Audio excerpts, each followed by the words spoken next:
This is Black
This is Black Radio, Radio 21st century.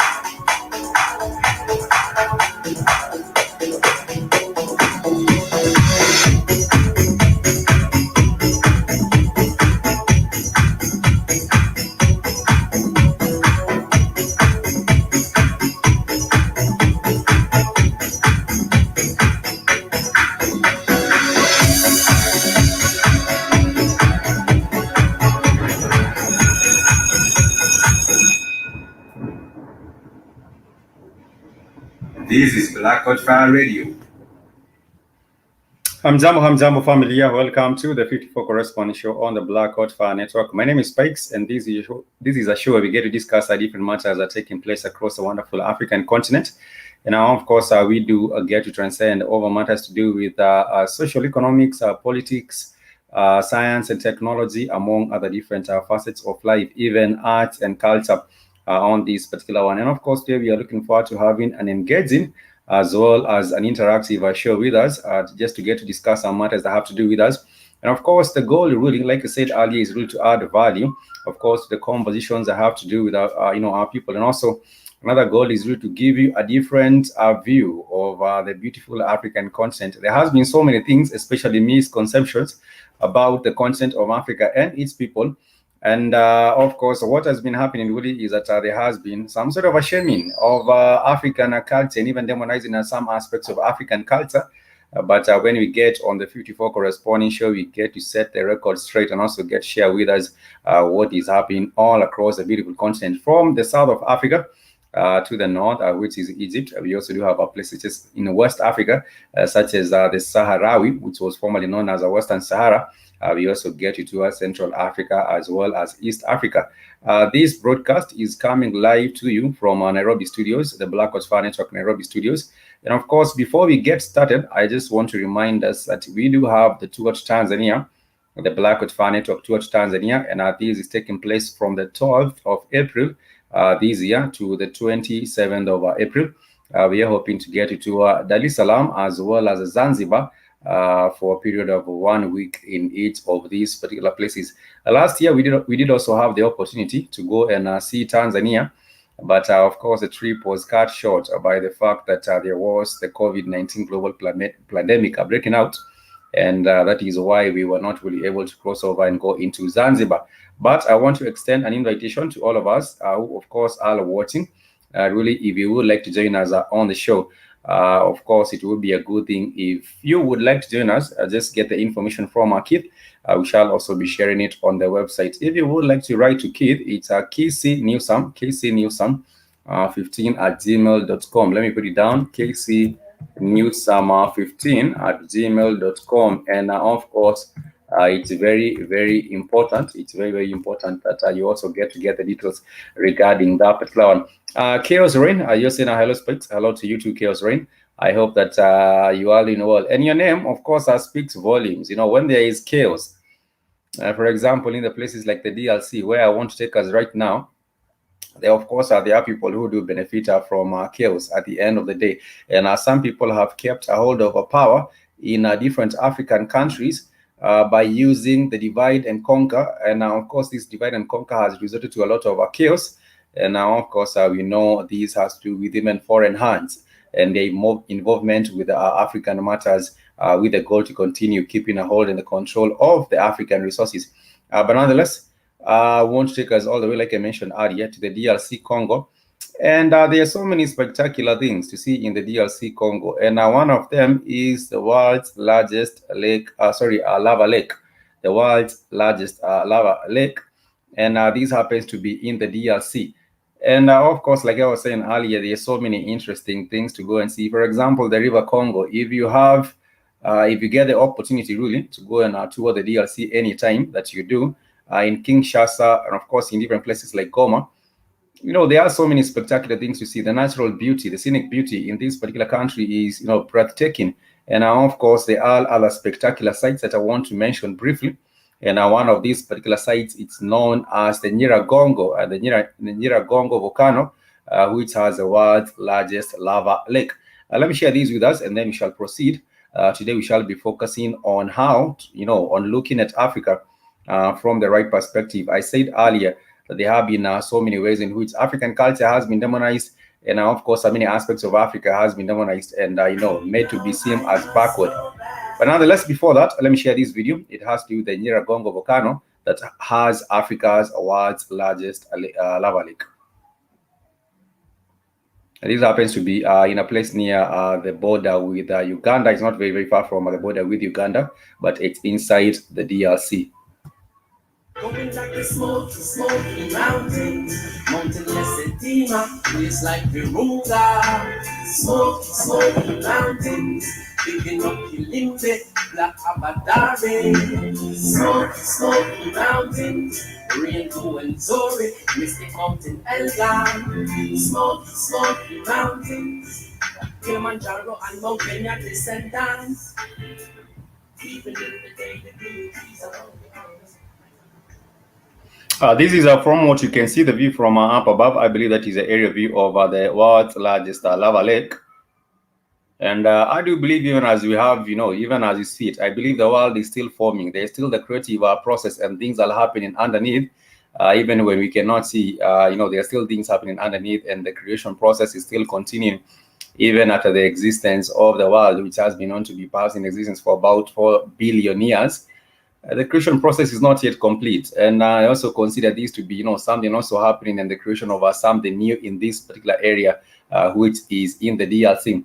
I believe this is not a habitable place simply because it's a sulfuric. There is sulfur. Of course, that particular sulfur also, the air also being filled with a high concentrations of sulfur, and I believe a nitric acid, in the neighboring areas, and therefore this is not an area perhaps where you'll find communities living nearby. But of course, if you go further in or further outward, you shall also be able to see perhaps some communities are existing in these particular areas. But this is it.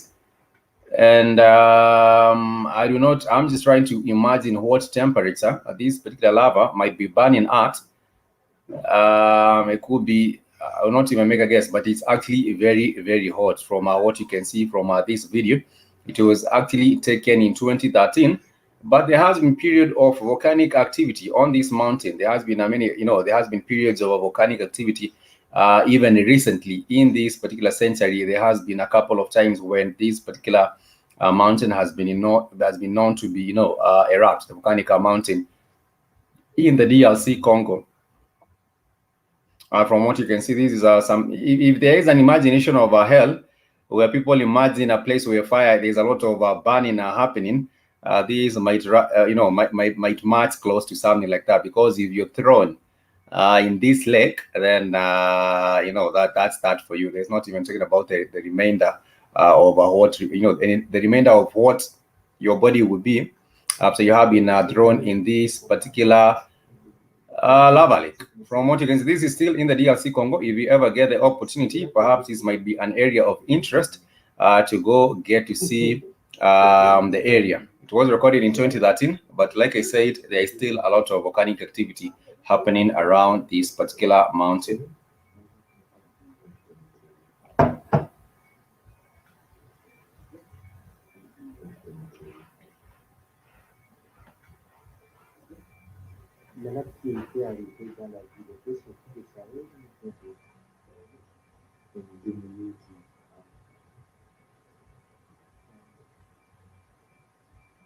There are known to be many volcanic mountains in Africa. For example, I believe even Mount Kenya, the one that we do have in Kenya, at some point was known to erupt, but those are so many thousands of years ago. We have not had any active volcanic activity with Mount Kenya. But there are other different mountains across the beautiful continent of Africa, where you shall also come to encounter, some mountains that have been known to be active in terms of, volcanic activity. But that is one particular one in the DRC Congo. I was saying, if you ever get the opportunity to go and see the DRC Congo, there are so many tourist attractions in that particular country. And of course, this is also near the place where we do have the mountain gorillas. The mountain gorillas are said to be almost becoming extinct. And of course, it's upon the government, it's upon the people also of the DRC, the Democratic Republic of Congo, also to be involved in the active programs of making sure that they are preserving or they are conserving the wildlife heritage. And this happens to be both governments, not just in the DRC Congo. I believe also the Ugandan government has a role to play. Like I said, this particular area, the Nyiragongo volcano, it's very, very close to Uganda, the border with Uganda, and it's also the border with, also the Ugandans have also been able to enjoy the natural heritage, the wildlife, which of course has to do with these mountain gorillas. Recently, there was one individual who did take a selfie with a mountain gorilla, and it happened to trend. I believe, if you are on social media, I believe that was around. Was it last year? Probably was around early last year when this particular image actually surfaced. Let me share these with us. The image of the mountain gorilla. Someone taking a selfie with it. I think it was not even aware of what is happening, and perhaps you might even wonder. They look like this. It was actually standing on its two. And this is how they look like. They were actually also trying to photobomb this particular one, but the ranger there was also trying to get, he was a park ranger trying to get a gorilla selfie, which is very, very rare. But nonetheless, I was saying this is also part of the natural heritage near this mountain, the mountain Nyiragongo in the DRC Congo. If you ever get the opportunity to go and tour the DRC, I believe Cash God was there. There is a part of the brother Cash God on the Black Hot Fire. He was there, I believe, earlier this year. And he was saying that, the city is growing. Kinshasa, as a city, is growing, and it provides a lot of opportunities really for business, because things are relatively, the city is expanding. And that is some of the opportunities that he was sharing with us when he did join us on the Black Hot Fire Network Africa Today show. Anyhow, moving forward swiftly, I want to share with us, the topics that have to do with the day. And our area of focus today is to do with having or getting a different perspective, or getting the right perspective of the African continent. For so long, there has been the wrong image of the African continent being painted on the global stage. For example, when it comes to even tools that have been used, such as the Hollywood tools, there has been so much propaganda in terms of what Africa is all about, economically speaking, politically speaking, and even other spheres. You do get to realize that, for example, Hollywood, which of course has been used as a big tool for propaganda in most cases, you realize that, the kind of an image of Africa that has been painted on Hollywood is a place where, kids are dying and suffering with malnutrition, and where everyone else is living in abject poverty. But there is also the other side of Africa to look into, and that is what I want to focus on today's show. And of course, this has to do with the vast resources and the opportunities on the African continent. There are some wonderful countries on the African continent that are known to be oil producers. And these particular countries, even when there is a showing of the image of Africa, you do not see the other side of the resources and, the resource endowment of this particular continent. And I want to share with us, for example, we do have 4 countries that I want to mention briefly. The number 1 country is Nigeria. Nigeria, of course, is a country, one of the largest producers of oil on the continent of Africa. And the number 2 country is Angola. And of course, we discuss about the oil production in the outclave of Angola, which is known as a Cabinda. Apart from Angola, we also do have the third country, which is Sudan. And when we are talking about Sudan, either be it Sudan or South Sudan, this is a country that has been talked about being in deep conflicts, because of the militia forces and also because of the different ethnic groups. But Sudan also happens to have a vast, resources of oil. And of course, the other 4th country I want to share with us is Equatorial Guinea, which is also another tiny country, which was a former colony of the Portuguese. Yes, I believe. No, the Spanish. It was a Spanish colony. And this is a West African nation, of course, which has a lot of oil resources. And this particular year, the African continent and some countries are expected to increase their oil production. But of course, this has to do with the refineries as well. And of course, Africa's largest oil refinery is said to be in operation this year. And of course, this is the Dangote oil refinery, which is a 650,000 barrels per day integrated refinery project under the construction of the Lekki Free Zone near Lagos, Nigeria. It is expected to be Africa's biggest refinery and the world's biggest single train facility. And of course, these will be production of 650,000 barrels per day in Nigeria. And of course, this goes to supply the West African countries, and not just the West African countries, but this is also exported to, even outside the continent of Africa. The same thing to do with the oil from Angola, and also the oil from Sudan and the oil from Equatorial Guinea, which of course is exported into other different countries, even outside Africa.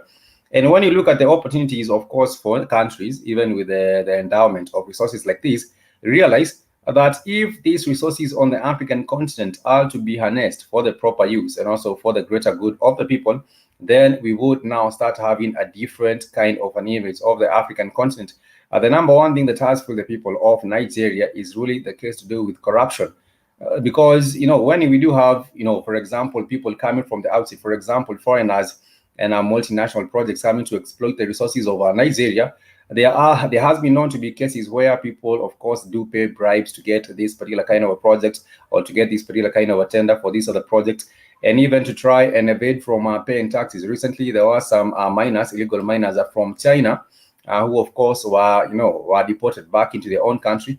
And of course, they were also, when they were also being charged with corruption in this particular country. But the image of Africa that has been painted out there, I believe, is the image of poverty. Yes, just like any other country in the world, there are communities or there are people, there's a segment of the community that, of course, suffers poverty. I don't think there is any country in the world where you will actually go and find that everyone is actually living, the lavish lifestyle. That does not happen anywhere. But with the right kind of a planning and with the right kind of harnessing of all the potential, for example, with the oil resources on the African continent, I believe that perhaps we can be able to have a different kind of an image about the continent of Africa. And I was saying those are some of the 4 largest producers of oil. Of course, they are not the only ones. We also do have countries endowed with natural gas. And of course, what has been happening really is that there has not been really the harnessing or even a formula on the sharing of resources, on the equitable sharing of resources across board. You find that the political elite, or a small percentage of the elite in different African countries, Nigeria, Equatorial Guinea, Angola, and Sudan, only being the ones to enjoy these other, all the benefits are coming from all these resources. But I do believe, even with this particular kind of the growth that is expected to happen in the continent of Africa, there are opportunities being presented by the African continent. We do not have to just look at Africa as a continent that is anguishing in poverty, because there has been the big inequality gap.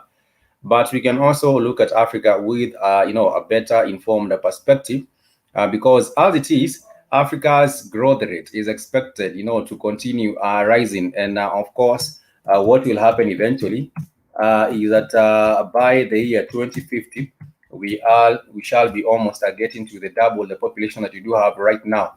Of course, in 2017, the African Development Bank, Africa, reported Africa to be the world's fastest growing economy. That was in 2017.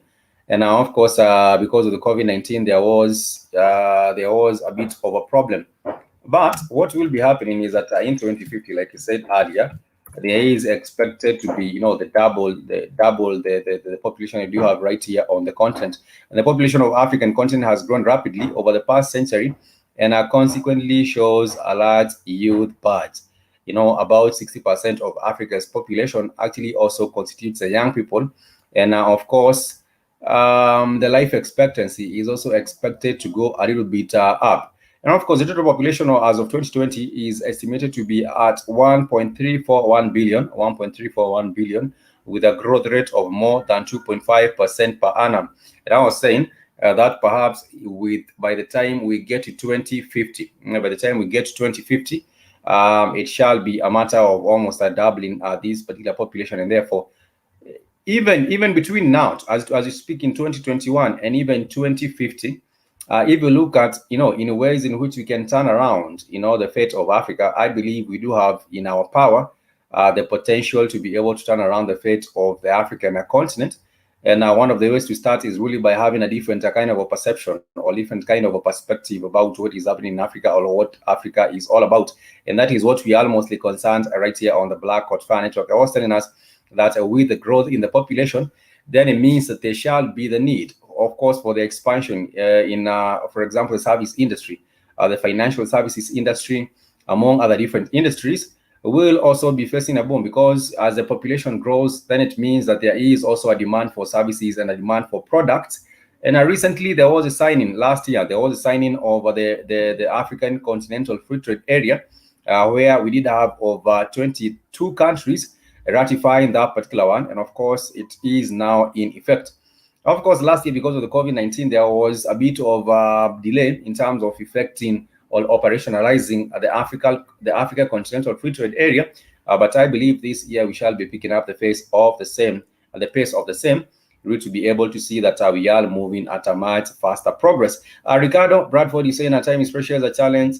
The people of the diaspora and the leaders' world is the time again we began the new beginning has preserved pre-economic conditions. Time to reparate the people of the world, of the diaspora, and request restoration of we do these, we impose imminent economic restorations for the family." And that's a long text. I hope I will be getting to the bottom of it, Ricardo Bradford. I do believe, yes, it's time for restoration. I do get to agree with you, but we also have to have a structure, or we also have to have a plan. We cannot just talk about restoration without a plan. And I would love also to hear from your end the plan that you would love for reparations and restorations. Of course, I want to remind us as we proceed with the show, and of course as we proceed with discussing matters on having a right perspective of Africa. I would also like to highlight the fact that we also do have the Sankofa reparations program, which of course has been put in place by Sister Ya and her team. I believe also she has also presented in regards to what Ricardo here is saying. I believe she has also presented some viable solutions on reparations, and also some viable solutions for the restoration of the people. Of course, if you want to get that particular information in her plan, you can also get to check out what we do have as the Sankofa, or the Sankofa reparations.com. Let me just share these with us real quick, and then we shall continue on what is happening in Africa. Remember, today we are talking about just getting a different perspective and a feel of the African continent. This is the program. In case you want to check out all the information, of course, it's for reparations and restoration. We'll share with us the link even as we continue. Remember, if you would like to just check it out, the Sankofa Reparations Assistance Program, which has to do with unity, economics, and justice. You can find us, more about the mission, more about the Exodus Alliance.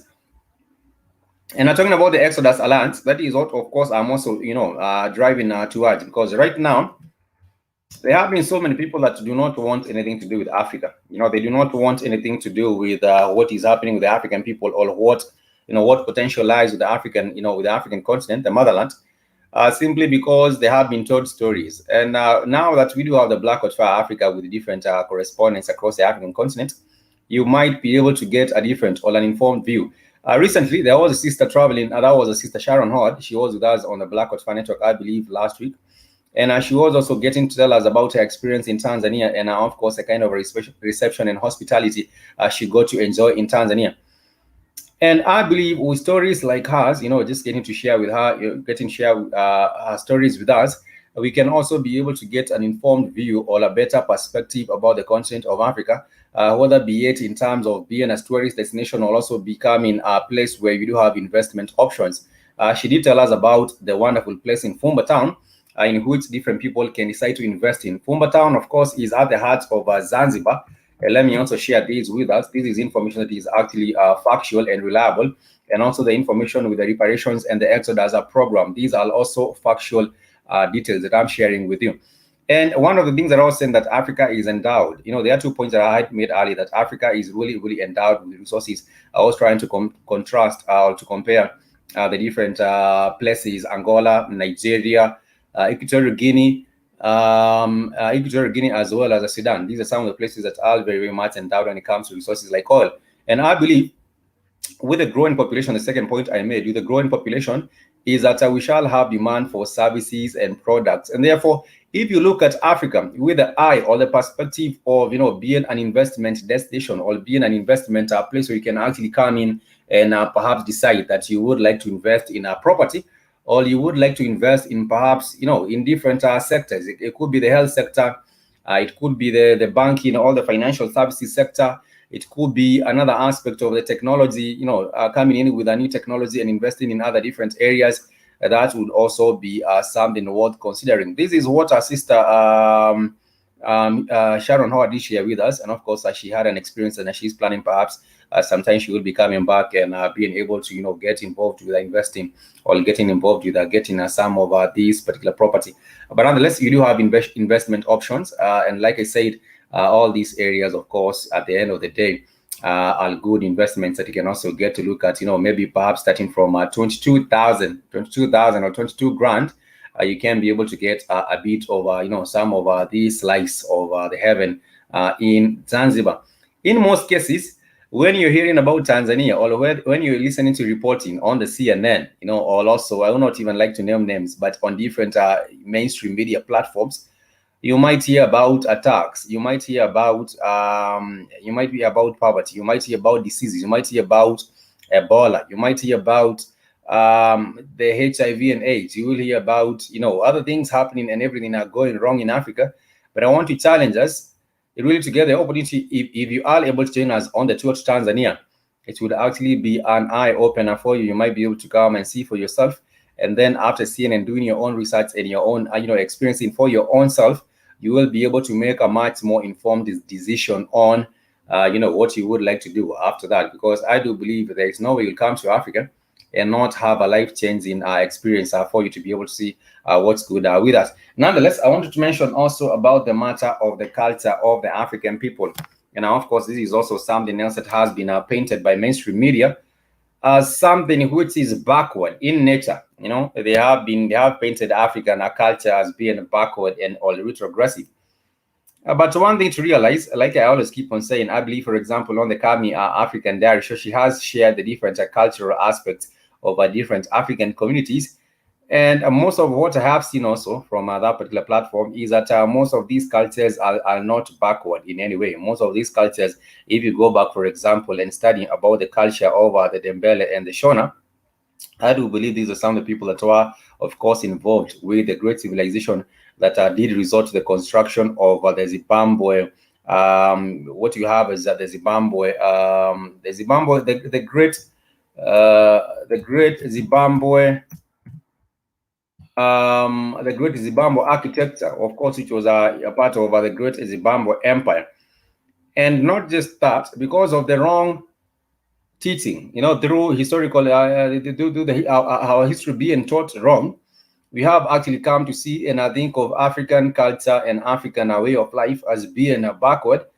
But if you go back into the real actual history and study about this great Zimbabwe empire, or also just talk about the Aksum empire, or also just go into the ancient, Kemet empire, the Kemet kingdom, or even the Congo kingdom, or many other different civilizations in Africa, you will realize that way back in history, things like architectural designs have been borrowed from Africa, and these were African communities and African civilization that did help also, with the discovery of different technologies that we do have right now. And therefore, on the aspect of culture, I also want to challenge us really to be able to research on African culture and research on African history.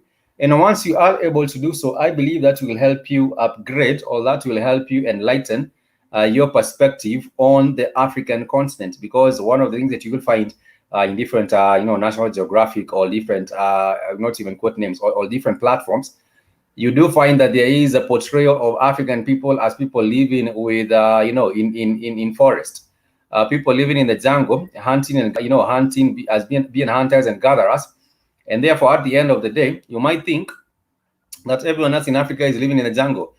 But of course, I would like to challenge us to enlighten ourselves and, of course, seek to understand more about African history and African culture. These two, I believe, are intertwined. And of course, you can start with the ancient Kemet, the ancient Kemet civilization. I believe from there you might also be able to have a different perspective on the beautiful African continent, and of course the potential that lies within this particular place. Apart from that, there is something else, of course, that has to be there. We are trying to first accentuate the positives before we get into the negatives, because I will not just come here and tell you about Africa being the greatest and everything else. We also have to balance and get the negatives, of course, that they go hand in hand. You cannot have a place that has just the positives and not the negatives. Another thing I was talking about is really the potential with the African youth that I have already mentioned. Another thing, of course, that I want to talk about is the issue of food security on the continent of Africa. Right now, if you go into mainstream media, once again, you will go into mainstream media and find the reports about different people suffering in hunger and abject poverty, and there being a call from these different NGOs for the continent of Africa to be saved because everyone is dying of hunger. That is also another kind of a picture that has been painted about the continent of Africa, and therefore that also has a negative connotation to it, because no one wants to go into a place where you cannot find any food or any water to survive by. But I would like also to enlighten us, of course, in regards to the matter of food security. Countries such as Tanzania, we have talked about Tanzania again in regards to their political matters, and also the tourism aspect being one of the most beautiful countries to travel to.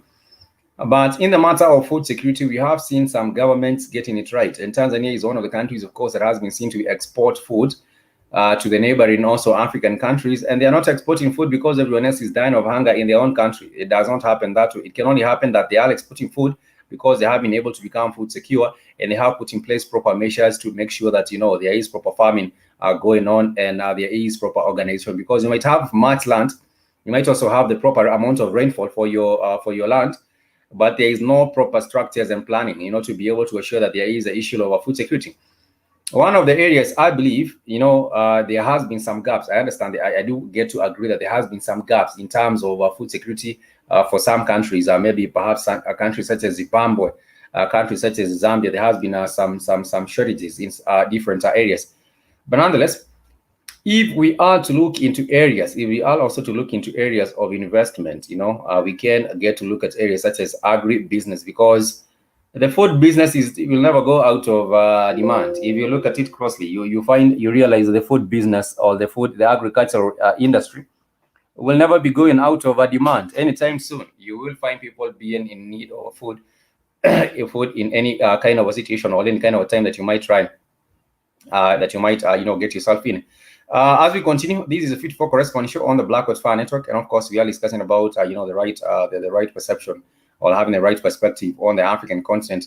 And I just wanted to share with us some matters briefly on some of the areas in which we have gotten it wrong. One of the areas is culture and the history of Africa. And I was telling us also another area, of course, that we are getting it wrong has to do with the opportunities on the continent of Africa. One of the areas is, to do with the growth prospects. And like you said, by 2050, the continent will have already, of course, have doubled. Apart, going back to, let me touch briefly before I continue with the food security. I want to touch briefly on the matter of culture and the matter of, the history and the culture of the African people. There has been a misperception that Africans, on the continent, are not hospitable, and even because we have heard about different cases where we have different tribes fighting against each other. Of course, there is a particular aspect, different tribes are fighting against each other, but there has also been this particular notion that there is a hatred, there is a deep hatred over the African diaspora by the African people. If you go to different places or if you talk to different people, especially the people who want to live in ignorance, because ignorance is also another thing that has gotten us to where we are right now. You do find that ignorance, some people have become ignorant, and they are thinking that Africans in the diaspora really are not Africans. But for the larger part of the African population, and of course, all thanks to the education, right now there has been the understanding and the bridging of the gap. Perhaps maybe 30 years ago, or perhaps 40 years or 50 years ago, we might have had that kind of a notion that, of course, these people are the African diaspora, are people who do not love Africa, and that is why perhaps some of them did leave Africa and are going to diaspora. Maybe perhaps, of course, others were taken, we all others were taken through the transatlantic slave trade, which of course took many people from Africa, in Angola, in West Africa, in Kenya, among other different places. But right now, because of the education levels going up and the literacy levels are going up, there is, of course, an understanding of the African diaspora much, much better. Like I said, 40 years ago or 50 years ago, because most of the population was not illiterate, there would be perhaps that kind of a notion that these are different people. These are not the same people that we are having. But of course, now from a Pan-African kind of a mindset, and people getting to become more educated and more learned and more exposed, also thanks to the internet, which is also another thing that has actually contributed largely to people having a better understanding of the world, being as a global village. Right now, there is an understanding that we are the same people, and of course, one of the things that of course has contributed to the earlier kind of a thinking, which of course was a division, is because of the way mainstream media has had painted issues. And going back to now today, we realize that people can be there and having a different kind of a conversation when we come to the table and start talking about, as Africans on the continent and Africans in the diaspora. We can now start having an understanding that we can actually build together as a people, coming together and putting our different abilities together. And now, of course, some of the things right now, you cannot actually blame it. You cannot actually blame the ignorance on the lack of resources, on the lack of tools, because we do have the internet. Someone can actually just go out on the internet and look for what is happening in Uganda, look for what is happening in the DRC, look for what is happening in Kenya, where we are right now, look for what is happening in Ethiopia, and among other different places. And also, another thing that I want to highlight really is also the matter of the potential in the expansion, going back to the same matter. And I want to share with us some of the areas, that we have witnessed potential, being exploited, and the growth of certain different areas. And this has to do with the infrastructure. I want to share with us this brief video. This has to do with the new railway line in Ethiopia. We know Ethiopia to be very, very serious when it comes to the transport matters. And I also want to, of course, also drive our attention to this particular area, which is infrastructure. Seeing that we can come together as a people in the African diaspora as well to come and invest in areas such as property and also infrastructure. I talked about property a little bit earlier, but this is also another area which is growing rapidly, and perhaps you can also see more people with the skills and the expertise to be able also to come and join in building up the African continent in the area of infrastructure. We have seen the Chinese being involved very, very actively. But this video is not for the Chinese. I'm just talking to our fellow brothers and sisters, of course, in the diaspora. These are the people I'm talking to. But nonetheless, let me share this video right here, real quick right here on the Black Fire Network on this railway line, the new railway line, and of course also the new, not just the railway line, but also the airport hub. I also want to share with us the airport hub real quick right here on the Black Fire Network, so you can also see the areas of expansion that Africa is, geared towards, and seeing what we can do in that particular area.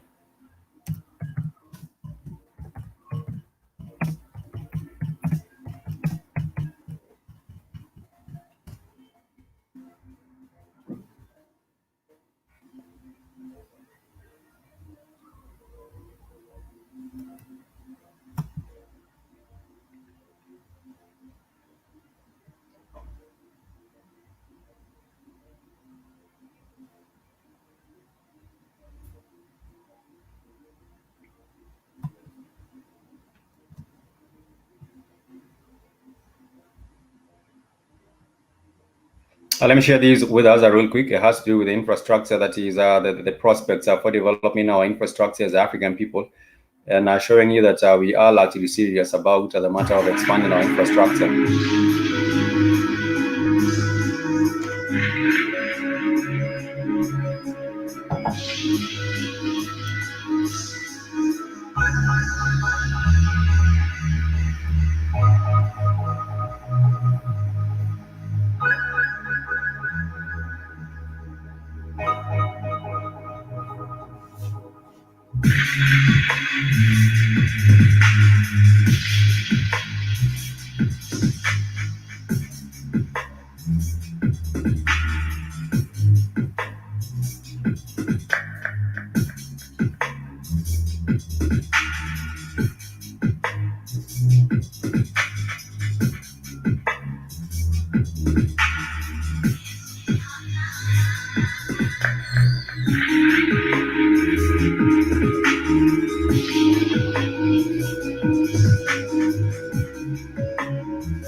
That is a little bit of that particular trans-border electrified railway system in Ethiopia.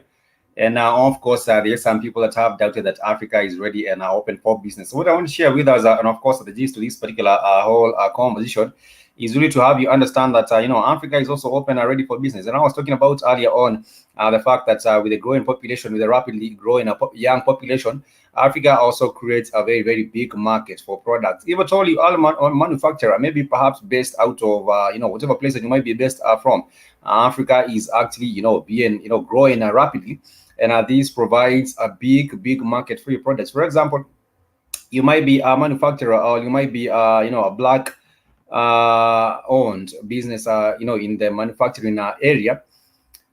And you might be looking for a market for your products. I believe Africa presents such a wonderful opportunity, for you to also be able to, open up, your mind and bring these particular products also to Africa. Or also open up a plant. You can also open up a manufacturing plant of the same commodities right here in Africa, and that also creates a very, very good opportunity because of the population that is growing right here in Africa. It could be in either in Ethiopia. Ethiopia, like you said, is one of the countries that has been seen to be very, very serious about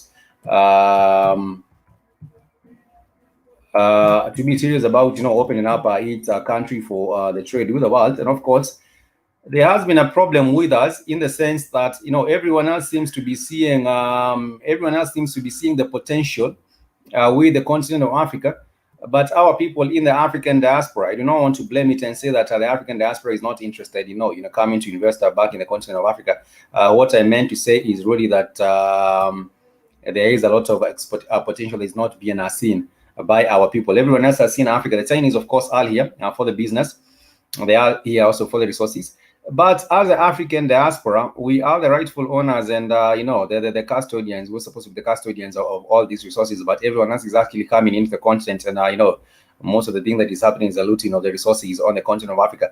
But with the right kind of a perspective, with the right kind of, thinking about Africa, then perhaps you can have more of our people in the African diaspora, of course, are coming back and building with us, being the people on the African continent. Let me share with us this particular video as well of Ethiopia. And of course, this is a new airport terminal. And I want to share with us also something else good that is happening with the expansion of the infrastructure whether be it transport infrastructure or whether be it healthcare infrastructure, among other different kinds of infrastructure right here on the continent of Africa.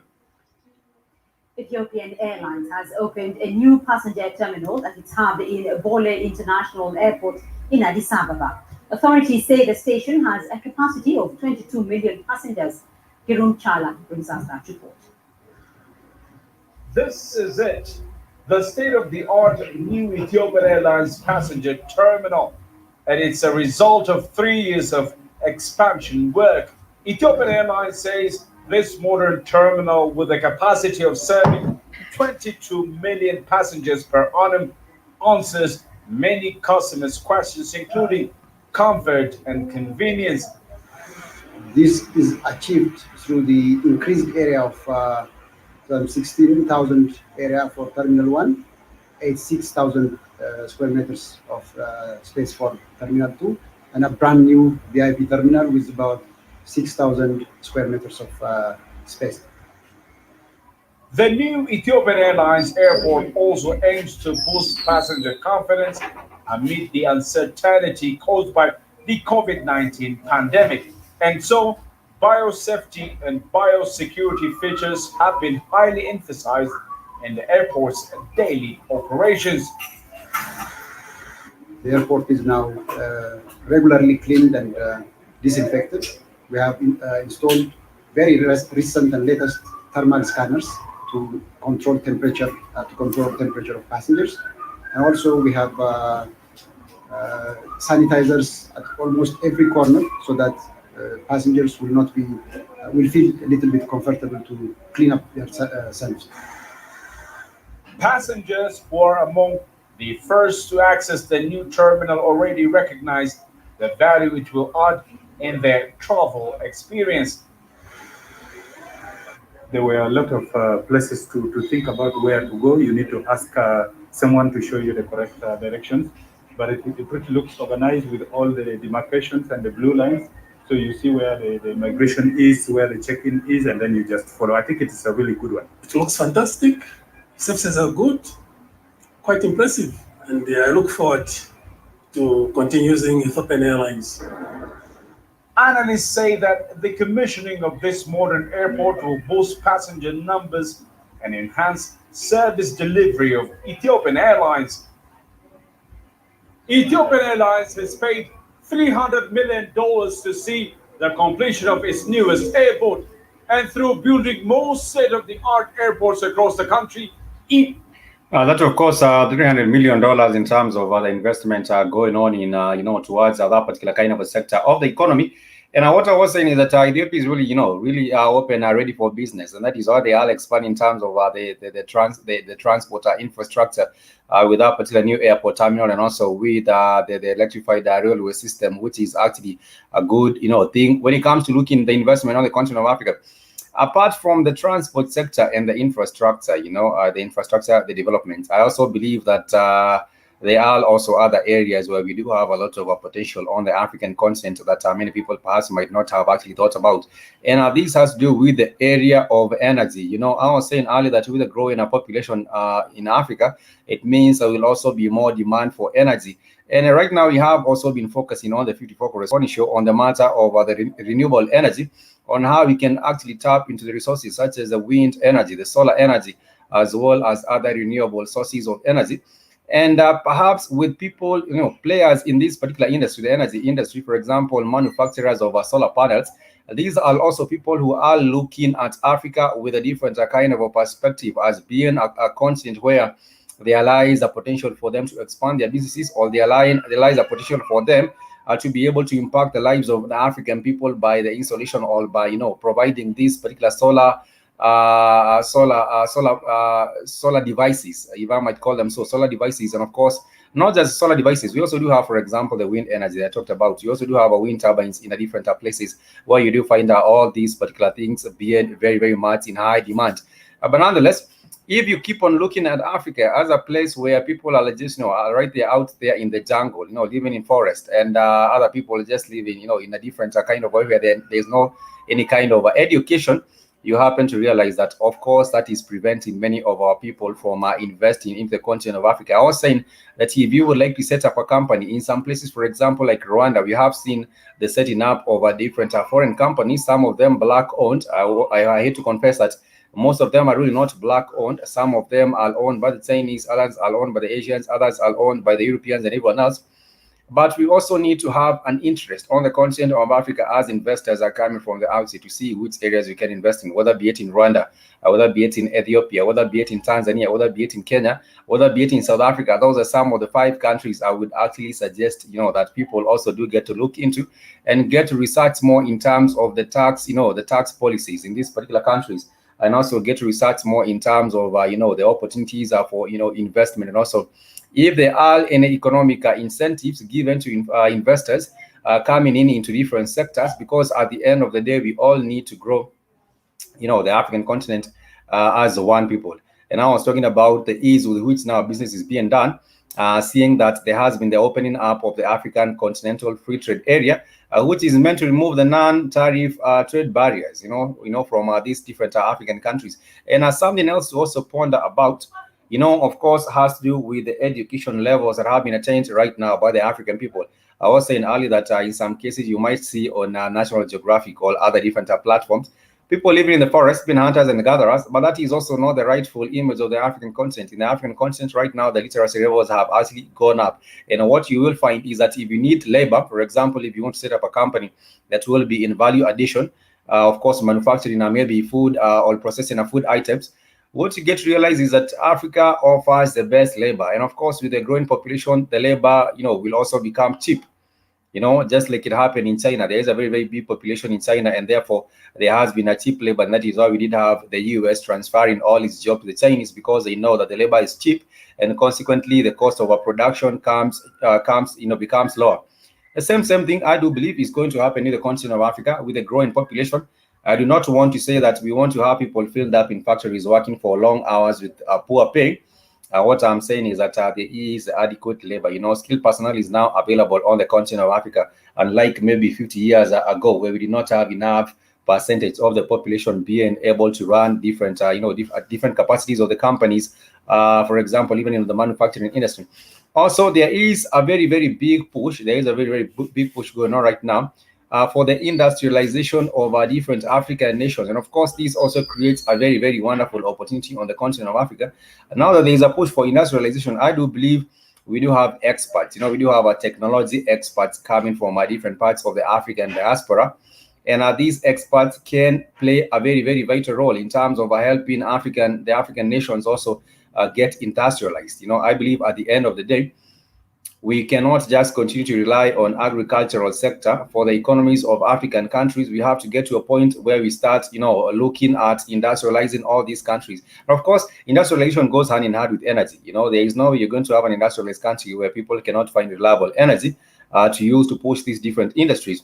And at the end of the day, also that also comes with other different challenges that go with industrialization. But nonetheless, it's worth noting that we do have the potential in Africa to be able to cater to all these needs. And of course, one of the things that we can do right now is now start having a discussion revolving around how we can get to invest in Africa and how we can build up Africa as one people, being Africans on the continent and also being Africans in the diaspora. Like I said, do not take it from someone who is telling you a story. Do not take it from me. Get the opportunity to be able to travel, maybe perhaps to Ethiopia, maybe perhaps to Ghana, maybe perhaps to Kenya, maybe perhaps to South Africa or Rwanda, and see it for yourself and be able to ask your own critical questions and perhaps get the answers from the ground, because you shall be in touch. I understand for most people it's perhaps very difficult to be able also to get the opportunity to travel.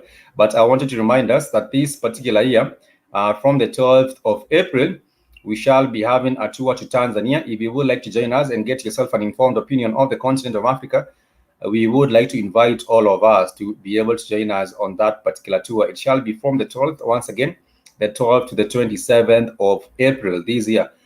We are hoping, I know people do fear this year because of the COVID-19 and everything else, even the government perhaps trying to impose the travel bans and restrictions and things like that. But nonetheless, that should not deter you from your interest, really to reconnect to the continent and also build with the African people and also reclaim your place on the African continent, because the motherland is yours, the motherland is mine.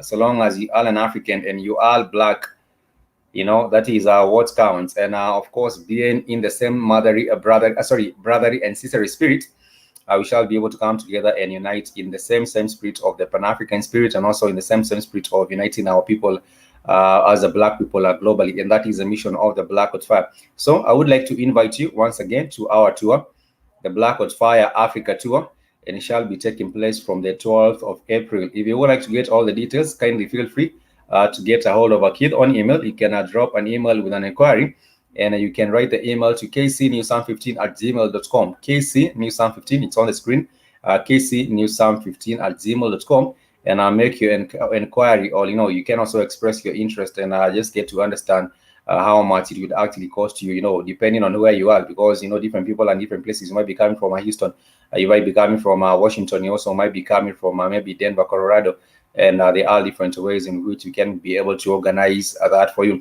The accommodation, of course, is excellent. We shall be sharing with you more details on the accommodation when we get the opportunity to go and tour Tanzania, where we shall be staying. All that particular information shall be available on the website very soon. I believe perhaps from next week we shall be able to have that all information. Some of the family have bought their tickets, and of course, even last year we were in Tanzania around March. We were in Tanzania, I believe that was in March, the 18th of March last year in 2020. But we purpose to go back there. And the goal really is also to have a lay of the land and also see opportunities that are there, and of course see if we can be able also to invest in certain opportunities, not just to invest as a group, you can also invest individually. Like Sister Sharon Howard, she went to Tanzania and she liked what she saw in Fumba town, and she decided this is a place where I want to buy my condo, and I can also own a holiday home here and run things from here. They also saw a sister sometimes back who was thinking about investing and starting a factory and being involved with manufacturing on the continent of Africa. All these possibilities are there, and of course you do have the rightful team, and this is the Black Hot Fire Network family. And of course, I would like also to remind us to head over to the network website. It's www.blackhotfirenetwork.com, and once you are on the website, kindly create your own personal profile. It's very easy. Click on the login tab and you shall be prompted on how you can put in your details. And like you say, the wonderful experience is not to miss. The wonderful experience coming up from the April, it's an experience really not to miss. It's one thing going on a tour as an individual, and it's also another thing connecting with the family and going as a team. I do believe as a group, even if it's a group of 10, even if it's a group of 15, or even if it's a group of maybe even 6, that makes the tour even much more enlightening, because these are shared experiences and can also be able to enlighten each other as you have these discussions on how to recuperate back, and also the exodus. Because right now, as you know, the US is actually like a sinking ship, if I might call it so. It's actually going down like the Titanic. We're talking about all these things happening, the shifting of jobs from the US to China, the situations with the police, the situations with the government and the system itself. The system has not been built in favor of the black man, and this has been the case for all these years, since even the drafting of the Constitution in the US, and it has always been everyone else riding on the back of the black man and woman. But of course, we can't change this for the destiny of our children. We can't change this, of course, for the future posterity. It doesn't hurt giving a consideration to the fact that maybe you can have a second home right here in Tanzania, or you can have a second home in Kenya, or you can have a second home, or you might even decide to repatriate back, just like the Black Acres of the Gambia family did.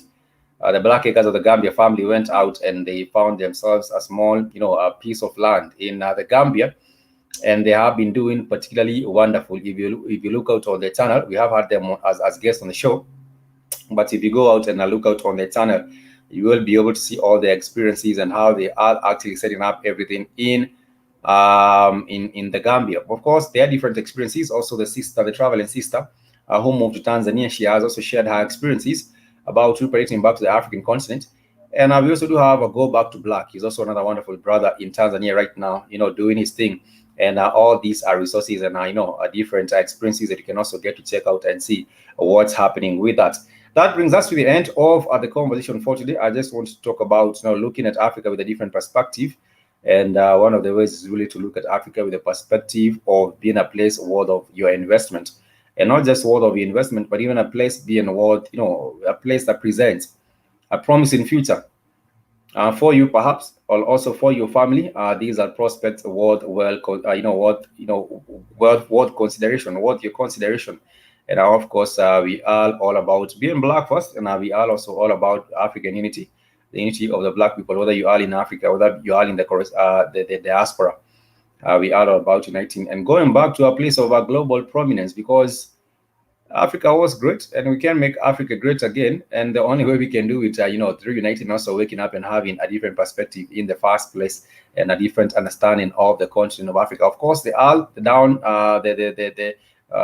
downside, but nonetheless, we shall be focusing on that some other different time. For right now, my challenge to you is really to join us on that particular tour to Tanzania, and we shall connect, and we shall be able to continue much more with the conversation as the Black Hotfire family and as the Black people globally. Once again, I want to thank everyone that has joined us on this particular episode. It has been a delight, and this is the 54 Correspondent Show, where we get to discuss different issues and different matters right across the beautiful African continent. It has been a delight. If you would like to support the network, kindly feel free to do so. You can cash up Mr. Black Hotfire, or you can also use the network website, www.blackhotfirenetwork.com. If you would like to write me an email, kindly feel free to do so. It's blackhotfireafrica@gmail.com. I will receive your question. I can also receive your comments, all your suggestions for the Black Hotfire Network. Till then, much peace and love. I hope to see you next time on the Africa Today Show later on this evening.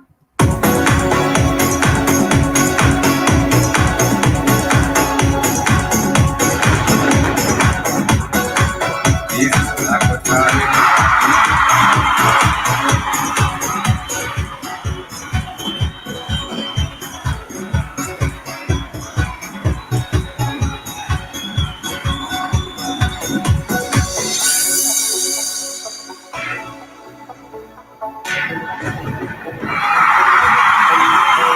Jesus is Black Hotfire Radio.